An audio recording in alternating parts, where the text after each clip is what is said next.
باب الدواء بالاجوۃ للسحر، اجوا کے ذریعے جادو کا علاج کرنا، اور یہ مدینہ کی اجوا ہونی چاہیے۔ مدینہ طیبہ میں پائی جانے والی سیاہ رنگ کی خاص کھجور کا نام ہے اجوا، جسے رسول اللہ صلی اللہ علیہ وسلم نے خود کاشت کیا تھا۔ حدثنا علی حدثنا مروان اخبرنا ہاشم اخبرنا عامر بن سعد عن ابیہ رضی اللہ عنہ قال قال النبی صلی اللہ علیہ وسلم من استبح کل یوم تمرات اجوتا لم یضرہ سم ولا سحر۔ من استبح، جس نے صبح کی، کل یوم، ہر روز، تمرات اجوتا، اجوا کھجوریں کھا کر، لم یضرہ سم، اس کو کوئی زہر نقصان نہیں دے گا، ولا سحر، اور نہ جادو۔ یعنی جو صبح خالی پیٹ اجوا کھجوریں کھاتا ہے، نہ جادو ہوتا ہے اس پر اور نہ ہی زہر اثر کرتا ہے۔ ذالک الیوم الی اللیل، اس دن رات تک۔ وقال غیرہ سبع تمرات، اور دوسری روایت میں آتا ہے 7 کھجوریں۔ حدثنا اسحاق بن منصور اخبرنا ابو اسامہ حدثنا ہاشم بن ہاشم قال سمعت عامر بن سعد سمعت سعدا رضی اللہ عنہ یقول سمعت رسول اللہ صلی اللہ علیہ وسلم، سعد رضی اللہ عنہ رسول اللہ صلی اللہ علیہ وسلم سے روایت کرتے ہوئے کہتے ہیں کہ میں نے آپ سے سنا، یقول، آپ فرما رہے تھے، من تصبح 7 تمرات اجوتا، جس نے صبح سویرے 7 کھجوریں اجوا کی لی، لم یضرہ ذلک الیوم سم ولا سحر، تو اسے اس دن نہ کوئی زہر نقصان دے گا اور نہ ہی جادو۔ کہتے ہیں کہ یہ کھجوروں میں سے سب سے عمدہ کھجور اور بہترین کھجور ہے، جس کا نہ صرف یہ کہ گدا فائدہ مند ہے بلکہ اس کی گٹلی بھی دل کے امراض میں کام آتی ہے جب اس کو پیس کر کھجور کے ساتھ ملا کر کھایا جائے۔ آپ نے یہ علاج حضرت سعد کو بتایا تھا۔ اور نہار منہ اجوا کو کھانا چاہیے، یعنی اس سے پہلے کچھ اور نہیں کھانا چاہیے، تو وہ اس کے معدے میں جائے گی تو ظاہر ہے کہ وہ اس کے جسم کا حصہ بھی بنے گی، اس کے اندر قوت مدافعت پیدا کرے گی۔ اسی طرح بیماریوں میں بھی اجوا فائدہ دیتی ہے، جن کا خاص طور پر یہاں ذکر ہے، اور پریکاشن کے طور پر بھی اجوا کھائی جا سکتی ہے، یعنی پہلے سے ہی کھانا شروع کر دیں۔ تو مدینہ کی اجوا جو ہے یہ سب سے بیسٹ ہے، لیکن اگر مدینہ کی نہ ملے تو دوسری جگہ کی اجوا بھی استعمال کر سکتے ہیں۔ پھر اسی طرح یہ ہے، عبداللہ بن عبد الرحمن معمر سے روایت ہے، وہ کہتے ہیں کہ ایک مرتبہ عامر بن سعد نے عمر بن عبدالعزیز کو، جبکہ وہ مدینہ کے گورنر تھے، اپنے والد سعد بن ابی وقاص کے حوالے سے یہ حدیث سنائی کہ انہوں نے کہا، رسول اللہ صلی اللہ علیہ وسلم نے فرمایا، جو شخص صبح نہار منہ مدینہ کے دونوں اطراف میں کہیں سے بھی اجوا کھجور کے 7 دانے لے کر کھائے تو اس دن شام تک اسے کوئی چیز نقصان نہیں پہنچا سکے گی۔ راوی کا گمان ہے کہ انہوں نے یہ بھی فرمایا کہ اگر شام کو کھا لے تو صبح تک اسے کوئی چیز نقصان نہیں پہنچائے گی۔ عمر بن عبدالعزیز نے فرمایا، اے عامر، سوچ لو کہ تم رسول اللہ صلی اللہ علیہ وسلم کے حوالے سے کیا حدیث بیان کر رہے ہو۔ تو عامر نے کہا کہ اللہ کی قسم، میں نے سعد رضی اللہ عنہ پر جھوٹ نہیں باندھا، اور یہ کہ سعد رضی اللہ عنہ نے رسول اللہ صلی اللہ علیہ وسلم پر بھی جھوٹ نہیں باندھا، یعنی یہ بالکل سچی بات ہے جو میں ان کے حوالے سے کر رہا ہوں۔ یہ بھی کہا جاتا ہے اجوا کے بارے میں کہ یہ کھجور جنت سے آئی ہے۔ آپ صلی اللہ علیہ وسلم نے فرمایا، جنت کی 3 چیزیں زمین پہ پائی جاتی ہیں، اجوا کھجور کا درخت، نمبر 2 اوقی ہے جو ہر روز جنت کی برکت سے فرات میں نازل ہوتے ہیں، فرات دریا میں، یعنی سونے کے ذرات، اور نمبر 3 حجر اسود۔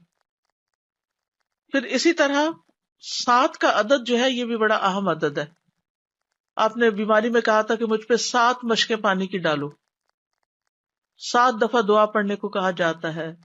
تو 7 کا ہنسا جو ہے، یعنی نبی صلی اللہ علیہ وسلم نے 7 ٹائم ریپیٹیشن کے بارے میں کئی معاملات میں حکم دیا ہے، اور یہ ریپیٹیشن دراصل تکرار فائدہ دیتی ہے کہ اگر ایک دفعہ ایک بات ہم نے ٹھیک سے نہیں کی، پھر کر لیں، پھر کر لیں، پھر کر لیں، یعنی ایک رعایت ہے، رخصت ہے۔ کیونکہ یہ نہیں ہوتا کہ ہم جب ایک دفعہ کوئی دعا پڑھتے ہیں تو اس میں اتنی تاثیر یا اتنا زور آئے، جب بار بار ہم پڑھتے ہیں تو پھر فائدہ ہوتا ہے۔ جیسے نبی صلی اللہ علیہ وسلم کو جب جادو کے بارے میں پتہ کرنا تھا تو آپ بار بار تکرار کرتے رہے۔ وہ خاتون جس کو مسئلے کا حل چاہیے تھا، خولہ بنت ثعلبہ، انہوں نے کیا کیا تھا، نبی صلی اللہ علیہ وسلم کے سامنے تکرار کی تھی اپنے مسئلے کی. قد سمع اللہ قول التی تجادلک فی زوجہا. تو وہ بیک اینڈ فورتھ ہو رہا تھا، آپ کے پاس جواب نہیں تھا اور وہ بار بار اصرار کیے چلے جا رہی تھی. اب جواب ایک دفعہ نہیں ملا تو اٹھ کے ناراض ہو کے نہیں چلے گی. بعض لوگ ایسے ہوتے ہیں جب آپ سے کوئی مسئلہ پوچھتے ہیں تو آپ کہتے ہیں مجھے اس کا جواب نہیں آتا، تو وہ ناراض ہو جاتے ہیں. وہ کہتے ہیں اچھا یہ اتنی سی بات بھی نہیں آتی، یہ بھی مدد نہیں کر سکتے آپ. تو اس میں ناراض ہونے کی بجائے دوبارہ پیار سے کہنا چاہیے اچھا کوئی حل نکالے. اچھا کسی ایسے شخص کا بتا دے کہ جو آپ کے علم میں ہو، کہ جو جانتا ہو اس کو. تو جو تکرار کرتا ہے، اصرار کرتا ہے، وہ منزل کو پا لیتا ہے، اور اس سے اس کے اخلاص کا بھی اندازہ ہوتا ہے کہ وہ اپنا مسئلہ حل کرنے میں کتنا سنجیدہ ہے، کتنا سیریس ہے. استاذہ یہ 2 کوشچنز ہیں. ایک تو یہ کہ جادو اور نظر میں فرق کیسے پتہ چلتا ہے؟ مطلب کوئی فرق ہے کیونکہ علاج مور اور لیس سیم ہی ہے دونوں دونوں. کا علاج سیم ہی ہے. فرق نہ بھی پتا چلے، اگر انیوژل سمٹمز پائی جاتی ہیں تو علاج شروع کر دیں. دوسرا کوشچن بیسیکلی یہی تھا کہ پتہ کیسے چلتا ہے کہ مطلب فار ایگزامپل مجھے کیسے پتہ چلے گا کہ اگر میرے پہ جادو ہوا اگر کوئی ہے؟ ایسی بیماری ہو گئی ہے کہ جس میں رپورٹس بھی کلیئر آ رہی ہیں لیکن آپ کے جسم میں کوئی تکلیف ہے، یا جیسے جادو کے بارے میں بار بار ہم نے یہ بات پڑھی کہ وہ خیال پر اثر انداز ہوتا ہے. آپ یکدم کچھ بھولنا شروع ہو گئے ہیں، آپ کو بولنے میں بہت دقت ہو رہی ہے، آپ کا دل بھج رہا ہے، یعنی ان یوزل سمپٹمس، یعنی تکلیف کوئی شروع ہو جاتی ہے، انسان کو صحت مند نہیں رہتا. السلام علیکم ورحمۃ اللہ. وعلیکم استاذہ السلام. پوچھنا یہ تھا کہ جادو دور سے بھی اثر کر سکتے ہیں، مثلا یہاں سے پاکستان یا بیک ہوم سے کوئی اتنا، یہ بھی کوئی سلسلہ ہے؟ کوئی پتہ نہیں مجھے اس کا. میرا خیال ہے لوگ تصویروں پہ کرتے ہیں، تصویر سامنے رکھ کے پھر اس پہ کچھ پڑھتے ہیں. السلام علیکم استاذہ، میں نے یہ کہنا تھا تکرار بھی جو ہوتی ہے اللہ کی اذن سے ہوتی ہے. میں اپنا بتا رہی ہوں کہ مجھے کچھ چیز بہت چاہیے ہوتی ہے اور اللہ تعالیٰ رات کو مجھے ضرور بتاتے، ایسے مجھے خیال آتا ہے کہ ادھر فون کرو ادھر فون کرو، میں چھوڑتی نہیں پھر اس بات کو، اور یہ اللہ کی اذن سے ہی ہے. بالکل. اس میں آپ دیکھیں قرآن مجید میں آتا ہے نا والذین جاہدوا فینا لنہدینہم سبلنا، سبیلنا نہیں کہا، صراط مستقیم تو ایک ہے، سبل، جو لوگ ہمارے راستے میں محنت کرتے ہیں، کوشش کرتے ہیں، ہم ان کو کئی راہیں دکھاتے ہیں، کئی آپشن بتاتے ہیں، وہ دل میں ڈالی جاتی ہیں باتیں، یہ کر لو وہ کر لو، ایسا کرو ویسا کرو، اور آپ دیکھیں گے وہ سارے نقطے جڑتے ہیں اور وہ کام ہو جاتا ہے. یہ اللہ کی طرف سے آتے ہیں خیالات، یہ اللہ کی مدد ہوتی ہے پھر کہ اس مشکل کا حل انسان کو نظر آنے لگتا ہے. اللہ تعالیٰ کوئی نہ کوئی خیال ڈال دیتا ہے دل میں، اور جب آپ اس خیال کے مطابق عمل کرتے ہیں تو وہ کام ہو جاتا ہے. لیکن اس کے لیے شرط ہے والذین جاہدوا فینا، جاہدوا نہیں ہے، جاہدوا فینا، جو ہم میں کوشش کرتے نہیں ہماری طرف لوٹتے ہیں، چاہے وہ دعا کی محنت ہو، چاہے وہ علم حاصل کرنے کی محنت ہو، یعنی کسی بھی طریقے سے، چاہے وہ صدقہ خیرات ہو. اب دیکھیے پیغمبروں کا جو طریقہ رہا ہے وہ کیا ہے، جب بھی مشکل آئی تو وہ فزع الی الصلاۃ. ابراہیم علیہ السلام نے کیا کہا تھا، انی ذاہب الی ربی سیہدینی، انی ذاہب الی ربی.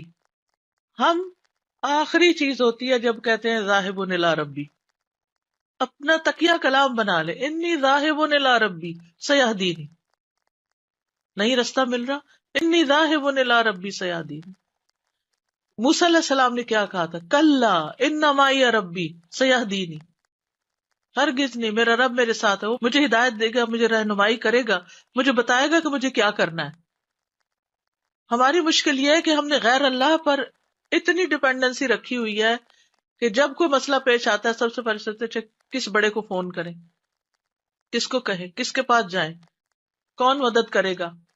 اگر مالی مسئلہ تو نہیں، اتنے پیسے ہیں مسئلہ حل ہو جائے گا، مال پہ بھروسہ شروع کر دیتے ہیں، کبھی انسانوں پہ، کبھی کسی پہ، کبھی کسی پہ. پھر جو بندہ مخلص ہوتا ہے نا اللہ تعالیٰ اس کو ہر طرف سے توڑتا ہے، ہر طرف سے مایوس کرتا ہے اور پھر اپنے سے جوڑتا ہے. یہ بھی اللہ کی بڑی رحمت ہوتی. تو چھوٹی مشکل آئے بڑی مشکل آئے، انی ذاہب الی ربی سیہدین.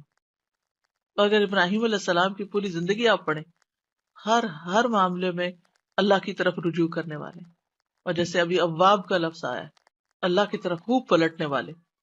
ہمیں بھی یہی طریقہ اختیار کرنا چاہیے.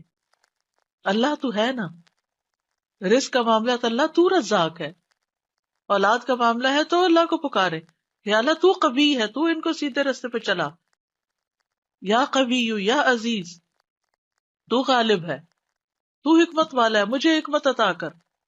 جس چیز کی کمی ہو اس نام کے ساتھ اللہ کو پکارے، دیکھیں مسئلہ حل ہوتا ہے کہ نہیں. So again, I was thinking of the example of Ayyub alayhi salam. How, he repeatedly turned back to Allah again and again and again, and his illness lasted for quite some time. And then what was he told? First of all, he mentioned his condition to Allah. That, shaitan has afflicted me with nusbi wa adab. And then what were the instructions given to him? That, urkud bi rijlik. The solution was where? Right under the feet, right? But he wasn't able to avail of that until Allah directed him. So even ajwa, I was thinking, ajwa we have perhaps in our fridges lying there, and we haven't even opened the boxes because we were kind of negligent. We weren't really thinking much that many solutions to our problems are here. Yes. They're with us, but we just are not accessing them because our minds are sort of closed to that. So Allah guides if it is that we turn to Him repeatedly. And He guides from avenues where you would least expect it. اصل میں یہ کہ ہم نہ تو قرآن پہ اس طرح غور و فکر کرتے ہیں، نہ اس کو سنجیدگی سے لیتے ہیں. یہ جو آپ نے ابھی آیت پڑھی ہے، اس میں 3 چیزیں. نمبر 1، علاج کے لیے ارکز برجلک، ہر ایک ایکسرسائز، ہلو جلو. ہاذا مغتسل، نہاؤ، پانی سے علاج. بارد و شراب، پانی پیو. اب یہی چیزیں جب ہمیں ڈاکٹرز کہتے ہیں ایکسرسائز چاہیے، سوئمنگ چاہیے، پانی میں جا کے حرکت کرو اور پانی اتنے گلاس پیو، تو ہم کہتے ہیں واہ واہ. اللہ سبحانہ وتعالیٰ نے آیت 2 آیت کے اندر ارکز برجلک، مارو اپنا پاؤں مارنا کیا ہے؟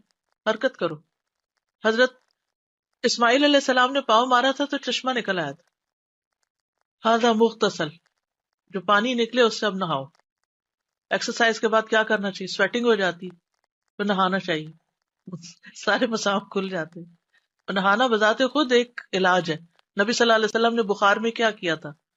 7 مشکیزیں اپنے اوپر ڈلوائے تھے. مغتسل و شراب، ڈرنک، اسی سے ان کی بیماری ٹھیک ہو گئی.